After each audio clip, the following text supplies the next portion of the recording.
بسم اللہ الرحمن الرحیم نحمدہ و نصلی علی رسولہ الکریم اما بعد۔ جب نیا سال شروع ہو رہا ہوتا ہے تو آپ نے دیکھا ہوگا ٹی وی چینلز پر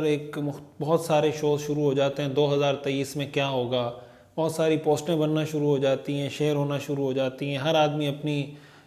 جو نجومی ہوتے ہیں، جو کاہن ہوتے ہیں، وہ مختلف قسم کی رپورٹیں پیش کرنا شروع کر دیتے ہیں کہ 2023 میں یہ ہوگا، اس کا تختہ الٹے گا، وہ ایسا ہوگا، وہ ویسا ہوگا۔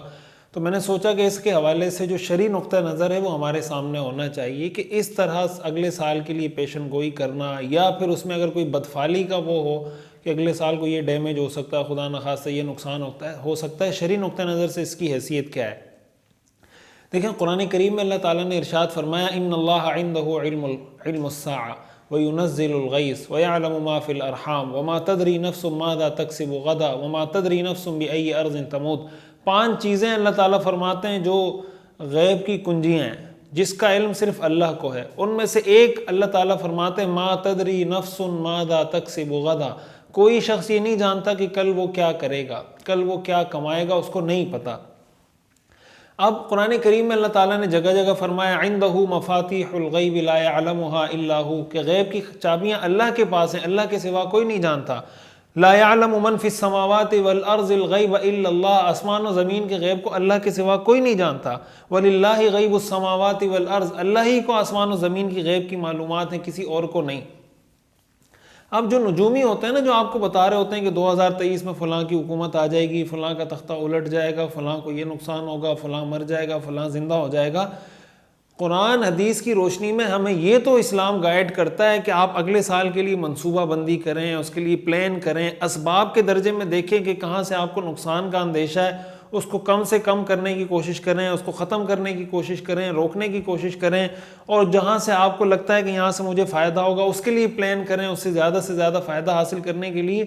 اس کا تو شریعت ہمیں حکم دیتی ہے کہ پلاننگ کریں، منصوبہ بندی کریں، مستقبل کے حوالے سے چیزوں کو دیکھیں، اس حوالے سے اسباب کے درجے میں اپنی تیاری رکھیں۔ لیکن اس کے لیے اس طرح کی پیشن گوئی کرنا کہ فلاں کا تختہ الٹ جائے گا، آپ کو یہ ہو جائے گا، ہاتھ کی لکیریں آپ چیک کر رہے ہیں، فال نکال رہے ہیں، اس کے حوالے سے میں چاہتا ہوں چند احادیث آپ کے سامنے رکھوں تاکہ آپ کو پتہ چلے کہ شرعی نقطہ نظر سے اس کی حیثیت کیا ہے۔ حدیث شریف میں آتا ہے رسول اللہ صلی اللہ علیہ وسلم نے فرمایا، صحیح مسلم کی حدیث ہے، من اتا عرافا فسألہ عن شیء فصدقہ لم تقبل لہ صلاة 40 یوما۔ صحیح مسلم کی حدیث ہے، آپ نے فرمایا جو کسی کاہن کے پاس، کسی نجومی کے پاس، کسی غیب کی خبریں دینے والے کے پاس آیا، اس سے کوئی سوال کیا اور اس کی تصدیق کی کہ ہاں تم جو بات کہہ رہے ہو ایسا ہی ہوگا، میں آپ کی بات کو تسلیم کرتا ہوں، آپ نے فرمایا اس کی 40 دن کی نمازیں قبول نہیں ہوتی۔ ابو داؤد شریف کی ایک حدیث ہے، رسول اللہ صلی اللہ علیہ وسلم نے فرمایا من اتا کاہنا فصدقہ بما یقول فقد کفر بما انزل علی محمد صلی اللہ علیہ وسلم، کہ جو کسی کاہن کے پاس گیا، اس سے مستقبل کی خبروں کے بارے میں پوچھا اور اس نے کوئی خبر دی، اس نے تصدیق کی کہ ہاں تم بالکل جو کہہ رہے ہو ایسا ہی ہوگا، میں تمہیں سچ سمجھتا ہوں، آپ نے فرمایا اس شخص نے اس دین کا، اس قرآن کا انکار کیا جو محمد صلی اللہ علیہ وسلم پر نازل ہوا تھا۔ ایک اور حدیث مستدرک حاکم کی حدیث ہے، صحاح ستہ کے اندر 4 کتابوں میں موجود ہے، رسول اللہ صلی اللہ علیہ، حضرت ابو ہریرہ رضی اللہ تعالیٰ عنہ فرماتے ہیں من اتا عرافا او کاہنا فصدقہ بما یقول فقد کفر بما انزل علی محمد، اس کا بھی وہی مفہوم ہے۔ اسی طرح مسند بزار کی طبرانی کے اندر یہ حدیث موجود ہے، بزار میں بھی طبرانی میں بھی، لیس منا من تطیر او تطیر لہ او تکہن او تکہن لہ او سحر او سحر لہ ومن اتا کاہنا فصدقہ بما یقول فقد کفر بما انزل علی محمد، کہ جو بدشگونی لے یا اس کے لیے بدشگونی لی جائے، کوئی کہانت کرے، غیب کی خبریں دے یا اس کے لیے غیب کی خبریں لی جائیں، کوئی جادو کرے یا اس کے لیے جادو کیا جائے، آپ نے فرمایا وہ ہم میں سے نہیں۔ اب اس کو اگر آپ سامنے رکھیں تو یہ جو ہمیں خبریں دی جا رہی ہوتی ہیں، ٹی وی پر شوز کیے جا رہے ہوتے ہیں، پروگرام کیے جا رہے ہوتے ہیں، بچے دیکھ رہے ہیں، بڑے دیکھ رہے ہیں، جوان دیکھ رہے ہیں، اور اس کو ہم ایک طریقے سے اپنے ذہنوں میں اتارتے جا رہے ہیں۔ ایک تو یہ اس وجہ سے ناجائز ہے کہ یہ کہانت ہے، یہ غیب کی خبریں دینا ہے، یہ مستقبل کی خبریں، پیشن گوئیاں، اس ٹائپ کی خبریں دینا ہے جو دینا جائز نہیں ہے، جس سے احادیث میں منع کیا گیا ہے۔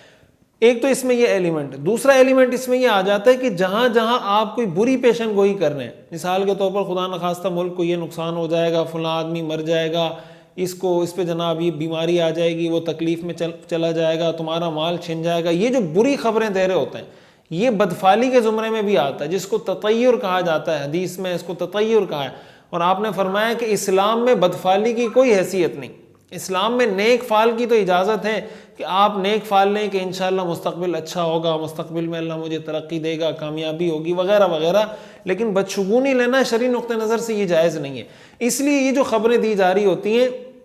اس کی شرعی نقطہ نظر سے کوئی حیثیت نہیں۔ حدیث میں آتا ہے رسول اللہ صلی اللہ علیہ وسلم کے سامنے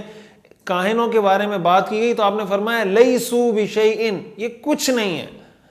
رسول اللہ صلی اللہ علیہ وسلم کی یہ تعبیر ہے کہ یہ کچھ نہیں ہے، ان کی کوئی حقیقت نہیں ہے۔ لہٰذا ایک مسلمان کو کا یہ عقیدہ مضبوط ہونا چاہیے، ہاتھ کی لکیریں دکھانا، فال نکلوانا، لوگوں سے پیشن گوئیاں